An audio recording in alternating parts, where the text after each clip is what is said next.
Sinope, Turquía, agosto de 2013.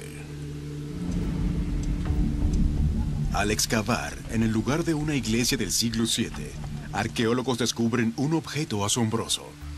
Una pequeña caja que contiene un trozo de madera, que algunos creen podría provenir de la misma cruz en la que Jesús fue crucificado.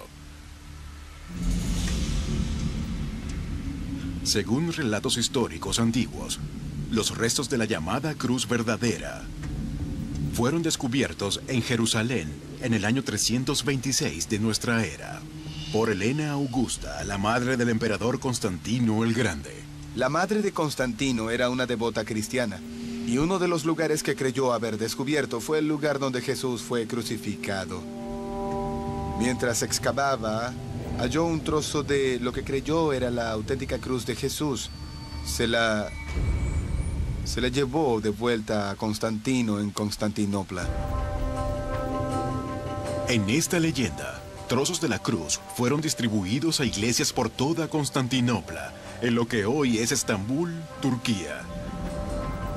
Ansiosa por preservar cualquier evidencia física de la vida y enseñanza de Jesús, la temprana iglesia cristiana exploró con entusiasmo la Tierra Santa en busca de reliquias como esta, incluyendo gotas de la sangre de Jesús, el cáliz del que bebió durante la última cena, e incluso el sudario de su entierro. Pero no tenemos ningún artefacto que podamos asociar definitivamente con el propio Jesús.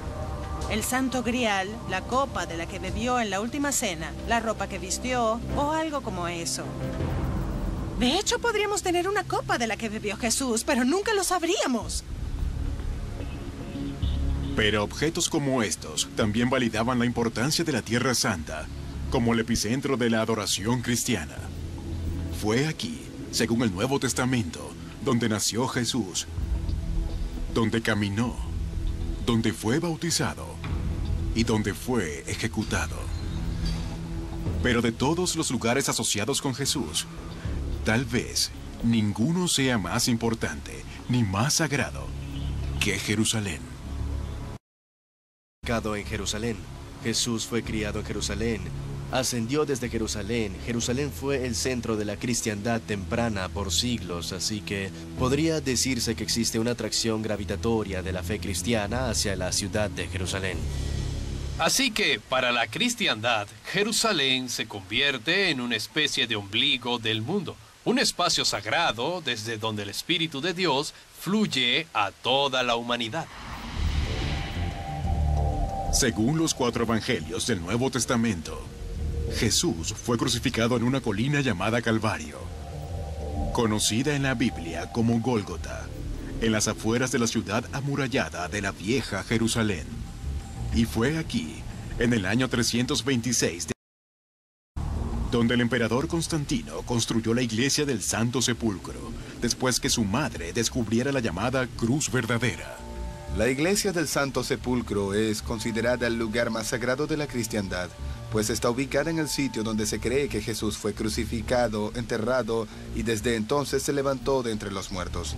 De hecho, el monte donde Jesús fue crucificado está cubierto por la propia iglesia. Reconstruida en 1149, la iglesia ahora es compartida por varias denominaciones cristianas. Este es obviamente un lugar muy deseable para que se establezcan las sectas cristianas, por así decirlo, y tenemos la presencia de al menos 6 de estas sectas que tienen partes de la iglesia del Santo Sepulcro. Los griegos ortodoxos controlan la mayor parte de la iglesia, seguidos por los católicos romanos y otros grupos cristianos. Y las relaciones entre estos varios grupos cristianos no son muy buenas, pues son muy territoriales. Así que podemos tener a un sacerdote católico romano limpiando parte del piso e invade la zona controlada por los ortodoxos griegos. Y comienza una pelea de escobas. Ciertamente, este tipo de competencia entre grupos religiosos en el lugar más sagrado de la cristiandad crea muchas preguntas. Si estos grupos no pueden llevarse bien, ¿quién puede? Pero la iglesia del Santo Sepulcro es solo uno de muchos sitios religiosos en los relatos bíblicos de la vida de Jesús.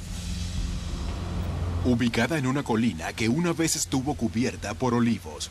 El Monte de los Olivos yace en el extremo oriental de la antigua Jerusalén.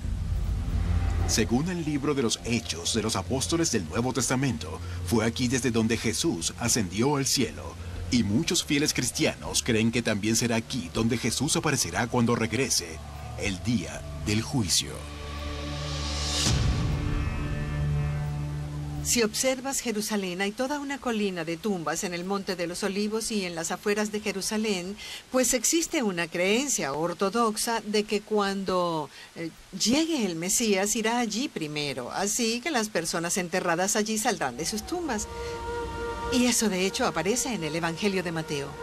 Tienes de todo.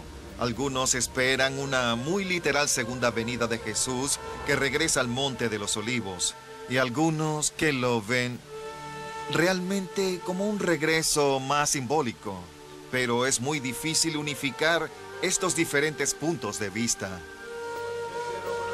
Jesús fue muy claro sobre su regreso. Él no especificó sobre cuándo sucedería. De hecho, nos advierte sobre no dar una fecha y una hora para ello. Aunque los cristianos, como los judíos, creen que tienen derecho sobre Jerusalén, no existe mención de una tierra prometida en el Nuevo Testamento. El propio Jesús nunca la mencionó. En su lugar, Él aseguró que su reino no era de esta tierra, sino que en realidad estaba en el cielo. Sin embargo, en el siglo XI de nuestra era, ejércitos cristianos de Europa Occidental iniciaron una serie de cruzadas para retomar Jerusalén del control musulmán. Así que existía esa idea de que los cristianos debían recuperar las tierras para la cristiandad, específicamente Jerusalén, pero eso no está en las escrituras. Los cristianos dijeron, los musulmanes son la potencia del mal y nosotros somos el pueblo de Dios. Iremos y destruiremos a los musulmanes y recuperaremos Jerusalén para Dios. Y ese fue el inicio de la primera cruzada. Pero a pesar de 300 años de brutales y sangrientas batallas militares, la Tierra Santa permaneció bajo control musulmán. Pero, ¿por qué era tan importante esta tierra que los musulmanes lucharían tan ferozmente para retener su control?